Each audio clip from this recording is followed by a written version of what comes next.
Good evening बच्चों, जय श्री श्याम। आज हम करने वाले हैं important question of financial statement from DK Goel. तो ये जो है हमारे बहुत अच्छे क्वेश्चन आ जाते हैं 3 से 4 नंबर में, वो आज हम डिस्कस करने वाले हैं। तो शुरुआत करते हैं। सबसे पहले ये देखिए हमारा क्वेश्चन रहा जहाँ पर सेल दे रखी 6 लाख रुपए और ग्रॉस प्रॉफिट दे रखा है 25%। तो ग्रोस प्रॉफिट के अकॉर्डिंग हमारा कॉस्ट होना चाहिए, है ना। कॉस्ट तो है नहीं तो प्रॉफिट कहाँ से निकालोगे। तो इसीलिए अब हमें क्या करना पड़ेगा, और ना ही हमें वो पता, ना ग्रोस प्रॉफिट पता, ना हमें कॉस्ट पता, जिसके ऊपर हम कॉस्ट के ऊपर 25% निकाल के हम निकाल सके। और हमसे पूछा गया find gross profit and cost of goods sold. Goods sold find करो और ग्रोस प्रॉफिट फाइंड करो।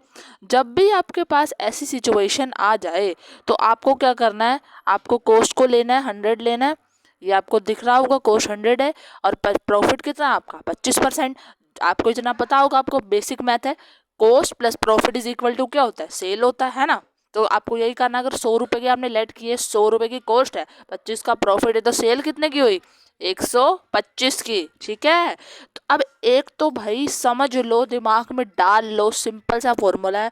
सामने लिखना है अमाउंट, सामने लिखना है अमाउंट, नीचे लिखनी है उसकी रेशियो। सेल की रेशियो क्या निकाली अभी 125, नीचे डाल दिया 125 सेल का, अमाउंट डाल दिया सेल का 6 लाख। ठीक है।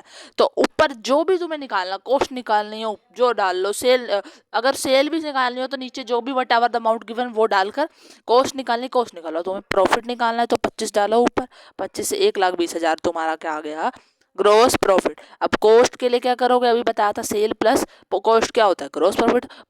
इक्वेशन को उल्टा करो, सेल में से प्रॉफिट काट दोगे तो क्या आ गया, कॉस्ट आ गई। तो ये आपका था एक one of the important question. अगले क्वेश्चन की बात करते हैं। अगले क्वेश्चन में क्या है, देखिए इसमें बोला नेट सेल निकालो और ग्रोस प्रॉफिट निकालो। कॉस्ट ऑफ गुड्स सोल्ड कितना दे रखा है, 1 लाख रुपए दे रखा है, और ग्रोस प्रॉफिट कितना दे रखा है 20% ऑन सेल। वही वाली कैटेगरी आ गई, यहाँ पर तुम्हें सेल नहीं गिवन भाई, कॉस्ट गिवन है। अजीब है ये भाई। ठीक है, कोई बात नहीं, हम करेंगे, कोई ऐसा मुश्किल नहीं है। लेट वहाँ पे कॉस्ट गिवन नहीं थी, कॉस्ट को माना 100, यहाँ सेल गिवन नहीं है, सेल को मानो 100, 100 रुपये मान लिए सेल को। ठीक है, मान लिए जी। अगर उसके बाद बोला 20% है प्रॉफिट, प्रॉफिट है। ठीक है। अब एक बच्चा याद रखना, कॉस्ट को 100 मानोगे तो कॉस्ट में तो प्लस हो के सेल बनेगी ना, लेकिन जब सेल को 100 मानोगे तो इसके अंदर ही कॉस्ट भी है और प्रॉफिट भी है। तो आपको कुछ भी प्लस नहीं करना, मतलब इसके अंदर ही 20 का प्रॉफिट होगा इसके अंदर, तो रिमेनिंग का क्या बचा, अगर 20 का प्रॉफिट है 100 में से सेल में, तो बाकी का 80 क्या है, बाकी का 80 है आपकी कॉस्ट। ठीक है। तो अब कॉस्ट है आपकी 80 तो सेल आपकी 100। मैंने अभी बताया जिसका अमाउंट किसका पता है आपको, 1 लाख रुपए कॉस्ट का पता है, कॉस्ट का 1 लाख रुपए पता है।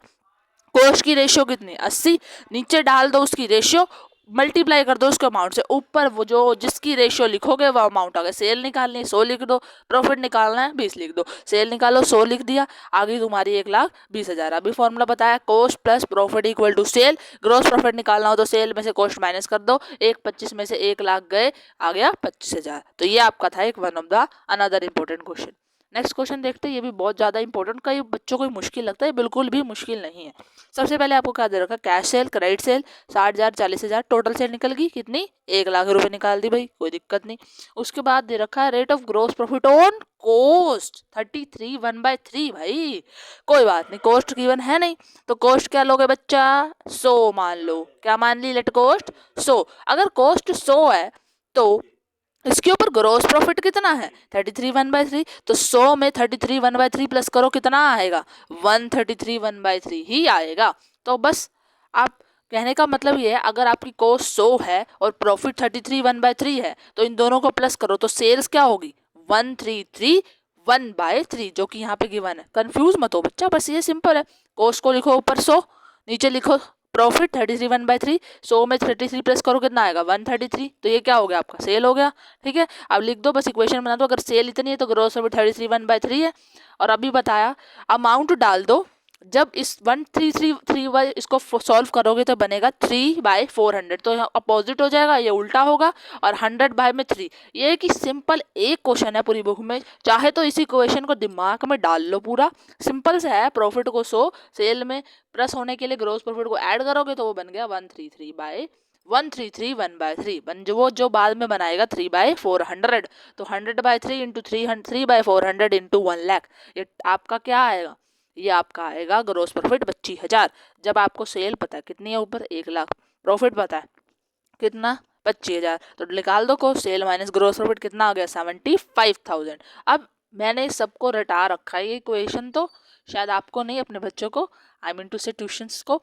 कॉस्ट ऑफ गुड्स सोल्ड क्या होता है? Cost of goods sold is equal to opening stock plus purchase plus direct expense minus closing stock. कहीं पे भी लिख लो, इस चैप्टर को शुरुआत में ऊपर नोट्स में डाल देना, हर जगह काम आएगा। एक तो सेल प्लस एक तो ये फॉर्मूला है, sale is equal to cost plus gross profit, और दूसरा cost of goods sold is equal to opening stock plus purchase plus direct expense minus closing stock. अब यहाँ पे तुम्हें निकालनी क्या थी? मेन तो कहानी थी क्लोजिंग स्टॉक की, जिसके पीछे हमने इतना टांडा झाड़ा करना पड़ा। तो कोई बात नहीं, कर लेंगे हम, क्या दिक्कत है। तो कॉस्ट निकाले, कॉस्ट गिवन है, ठीक है। अब निकालना क्लोजिंग स्टॉक है, फॉर्मूले में डालो। इधर ओपनिंग स्टॉक की वैल्यू ऊपर गिवन है 20,000, लिख दी 20,000, परचेज लिख दिया 70,000, क्लोजिंग स्टॉक इधर, तो ये उधर जाके अपोजिट कर लो, चाहे क्लोजिंग स्टॉक को इधर ले आओ, तो 75,000 रुपीज इधर आ गए। तो 20,000 प्लस 70,000 कितना? 90, 90 में से 75 गए 15, तो क्लोजिंग स्टॉक की value 15,000। Okay, I hope it's clear. एक और इम्पोर्टेंट क्वेश्चन है, वो अब डिस्कस करते हैं। क्या दे रखा है यहाँ पे? इसमें भी क्लोजिंग स्टॉक फाइंड करना है।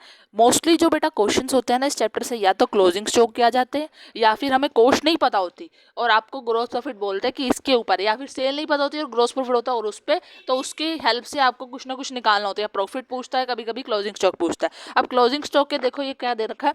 ओपनिंग स्टॉक दे रखा है 4,80,000, परचेज दे रखा है 13,60,000, सेल दे रखी है 19,50,000।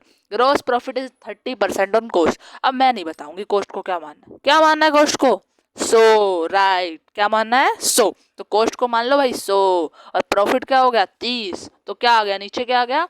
सेल आ गई 130, टोटल प्लस करके कॉस्ट प्लस प्रॉफिट। अब सीधा फॉर्मूला लगाओ बेटा, अभी बताया, बार बार बता रही हूँ। नीचे जिसका रेशियो किसका डाल सकते हो? जिसका अमाउंट है, अमाउंट किसका गिवन है? सेल्स का गिवन है 19,50,000, नीचे मल्टीप्लाई होगा और नीचे क्या डलेगा 130, और ऊपर क्या डलेगा? जो आप निकालना चाहो, कॉस्ट निकालना चाहो तो 100, तो 100 बाय 130 इंटू में 19,50,000। यहाँ से क्या आएगा? जो आपकी 100 की रेशियो की वैल्यू है, क्या है 100 पे?